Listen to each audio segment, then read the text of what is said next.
This video is sponsored by Squarespace, the best place to create and manage your website.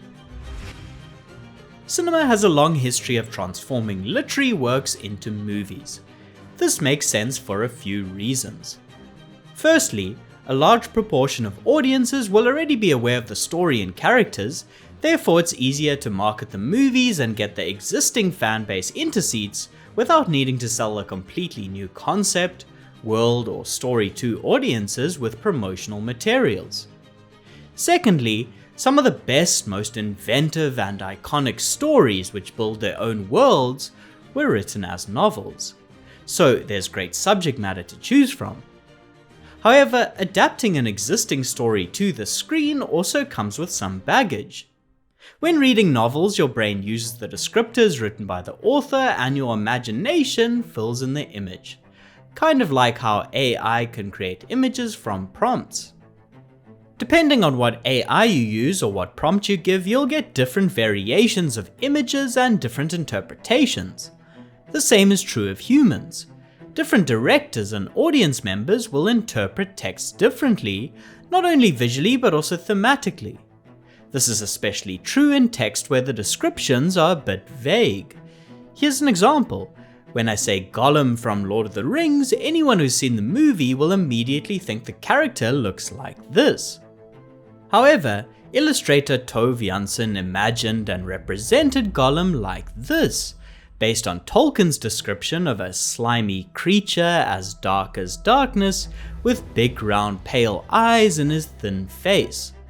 This disparity in how the character was imagined made Tolkien add an extra adjective, small, to the description in later editions. The point is, different people will imagine things differently. This applies to the landscapes the stories take place against, how the characters look, what actors are cast, or how key props or objects are rendered. If these representations go against the mainstream audience imagination, they may not be well received. If directors manage to get past this first hurdle and present a visual world that is palatable to the majority of the audience and aligns with the mainstream imagination, they are faced with another hurdle. How do you express internal monologues, omniscient narration, and emotions of characters that is easily done in the literary form? One technique that filmmakers have is to use voiceover from either the character themselves or voiceover from a narrator. There must be a con like me in every prison in America. However, in many contexts, this technique can quickly get overused and disrupt the flow of the movie. Truly, this man was the Son of God. Whereas novels can break down thoughts, emotions, and internal explanations at any point they wish, easily, through text. Other methods that have been used to provide information and context to audiences include dream sequences, flashbacks, and one character telling another a story or explaining something on screen. Well, imagine you're designing a building, right? You consciously create each aspect. Yeah. These attempts to express internal thoughts about the plot in the form of dialogue can often come out as clunky exposition, which is another reason why translating the thoughts of characters in books to the screen is a challenge. Good adaptations focus on the characters and allow the story to be told through the actions of the characters, rather than aligning plot points and then manipulating the characters to get to the plot. Somehow Palpatine returned. Two good rules to overcome exposition are show rather than tell, and delay giving expositional information for as long as possible. This is usually reliant on great performances from actors who can project their internal emotions and thoughts externally. Likewise, the language of the camera can also be used to express information. Take this scene from No Country for Old Men, which conveys a huge amount of information without any dialogue. It's shot from the perspective of Shigur, so we're seeing things unfold at the same time he is, delaying revealing expositional information. He opens the door with a cattle gun. Lots of information here. Firstly, he's clearly in a rural farming area that would have such a tool. Secondly, he can clearly adapt to his surrounds using whatever he finds. Thirdly, he makes a noise and is confident enough in his violent ability that he doesn't seem to care about people noticing him. He finds unopened letters. We know that whoever he's looking for has been gone a while. There's an unmade bed, hangers from hastily packed clothes, and an open window. We know the person has left in a hurry. He grabs some milk from the fridge and drinks it. The milk is still good, so whoever he's after couldn't have left more than a couple days ago. The camera pushes in, getting inside his head. His thoughtful, slow, calculating, psychopathic, calm behavior as an intruder is very uneasy. Then, after this mountain of information has been revealed entirely visually, it's confirmed through a later dialogue exchange with a woman. This is how good adaptations of books reveal information, by leaning on cinema's visual tools and controlling the flow of information to the audience, rather than by overusing expositional dialogue.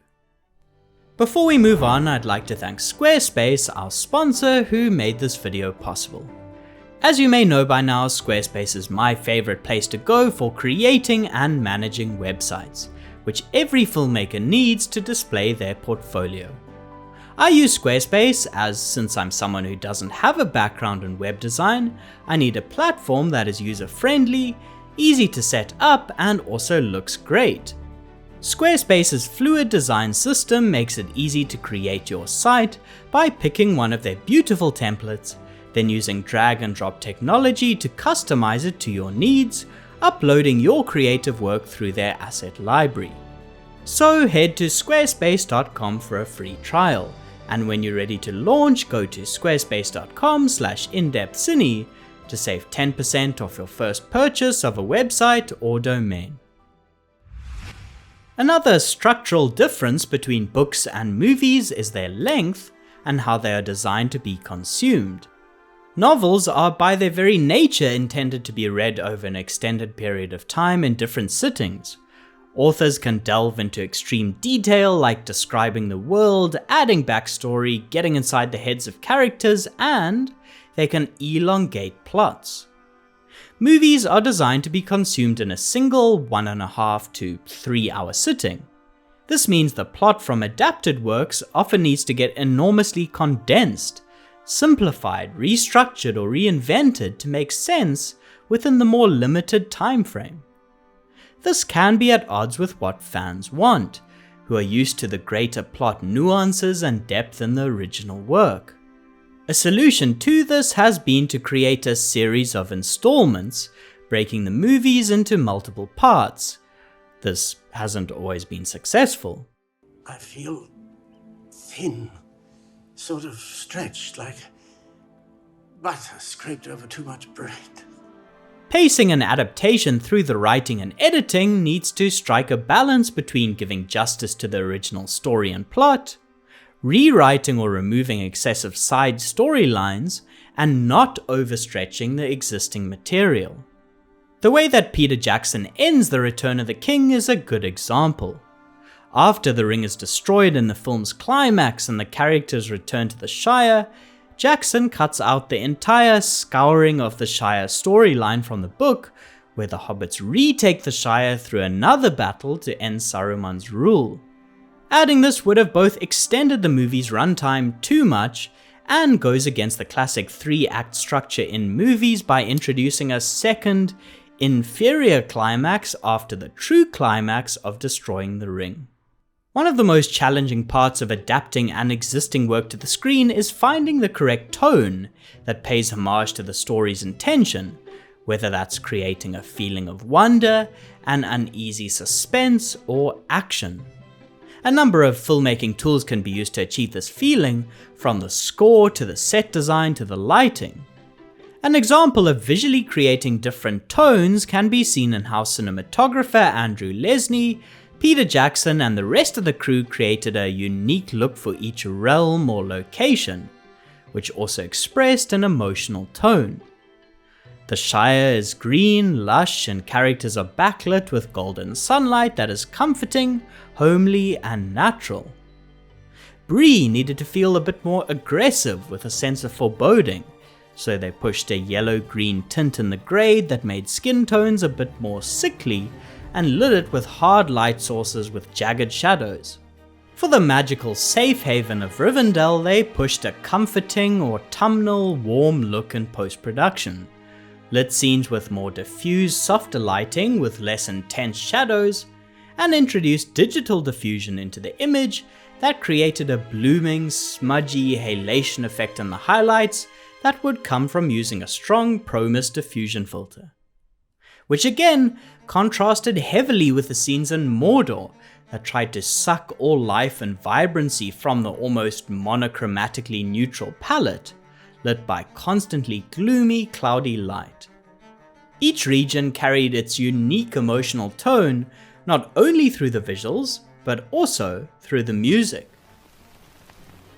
Adapting fiction to the screen is beset by challenges, from bringing imagined imagery to life, expressing the internal thoughts of characters, restructuring and shortening the storyline, to create an appropriate tone that aligns with the original source material. Truly doing stories justice requires directors to have a clear vision, which they refine and structure with careful pre-production planning, unhindered by ulterior financial motives, which is then supported and executed by a superb cast and technical crew. Thank you to all the patrons for your continued support of the channel, as well as everyone for engaging with the video. Otherwise, until next time, thanks for watching and goodbye.